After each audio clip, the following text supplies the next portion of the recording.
Hey folks, and welcome to today's video. Today we build a giant airfoam that fights against a space marine. No, I'm just kidding. With my 3D printer I printed a giant midgard snake, or Jormungandr, I hope that's correct, although it actually looks like an oversized worm. After gluing together, I sealed the joints with some milliput and then sanded with my Dremel. First, everything is primed black. Then sprayed from above, or where the light source comes from, white paint on the model to create shadows.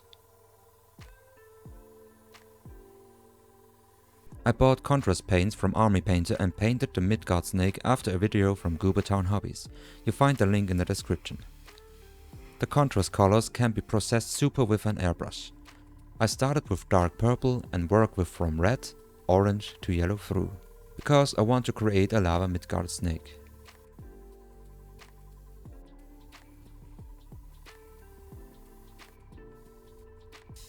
For the highlights, I spray the edges of the carapace first with white and then again with yellow.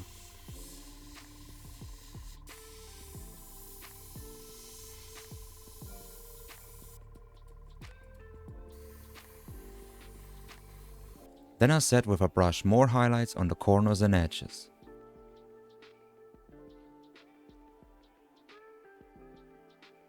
The nasty spikes that are certainly a really nasty weapon I want to have horn or bone-like. The bone spines I paint first and an off-white that I wash in the aftermath. With an old brush and some off-white paint I dry brush the tips to create more highlights. I like to use picture frames for dioramas. Most of the time you still have some lying around and it looks clean. To represent the torn earth where later lava should be seen, I have roughly torn cork and glued. On the left I want to have a little more land, so I take some styrofoam and cut a few cracks in it. And add some more cork. I like this word. Cork. Cork. Cork. Cork. In some drawer I found these ancient LEDs which fit perfectly under the frame. Next, I'll take care of the surface. To do this, I mix some plaster with water and then blot it onto the landscape. With a spatula, I apply a layer about 5 mm thick. Enough to cover it with my aluminium foil.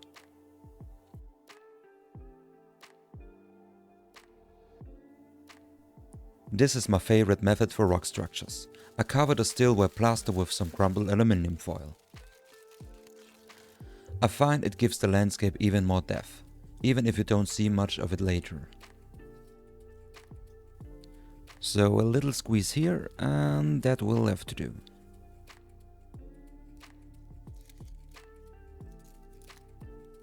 Is there anything more satisfying? I don't think so.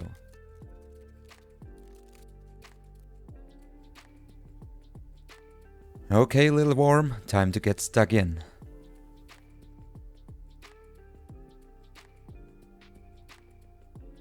After drying and priming in black, I brush the landscape with different earth tones. And a little dry brushing here and there. Now it's time for some grass. First of all, I apply some glue and then sprinkle static grass on it using my do-it-yourself grass master. I made my DIY grass master from an electric fly swatter. If you're interested in how, feel free to write it in the comments.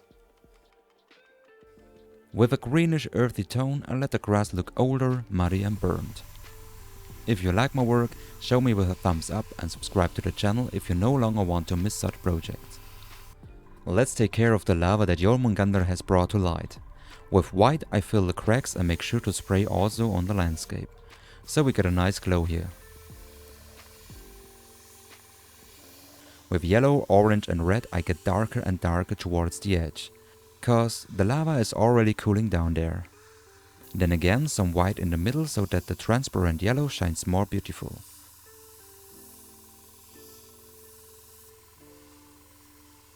With a brush I put the hottest spots in the middle of the lava.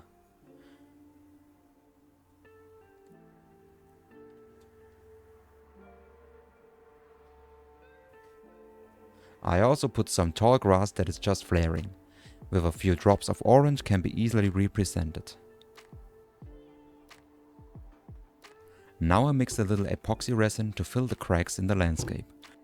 Weighing, mixing, pouring. A thin layer is enough. Thanks to the resin, the colors shine more and blend together even better. Let's move on to a technique I saw on Boylai Hobby Time and was eager to try for myself. I'll link his channel in the description, feel free to check him out. We make a fireball, yes, right.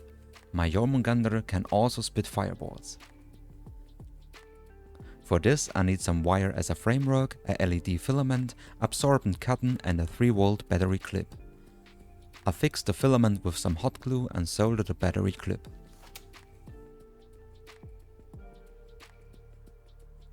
Then I take the absorbent cotton and glue it little by little.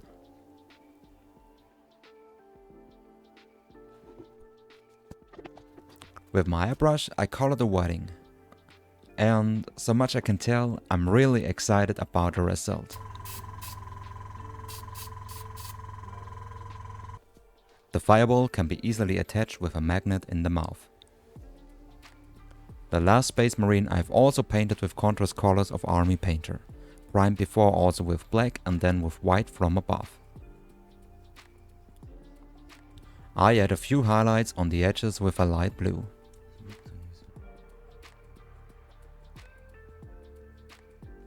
The barrel of the plasma pistol I've previously primed silver and then painted with different contrast colors a heat discoloration.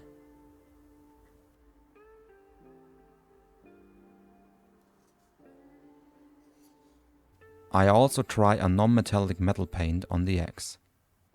Please make sure you are subscribed if you like my content. There's a lot of love in it, and I really appreciate it.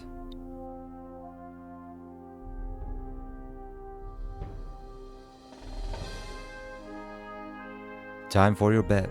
Stand firm and do not retreat.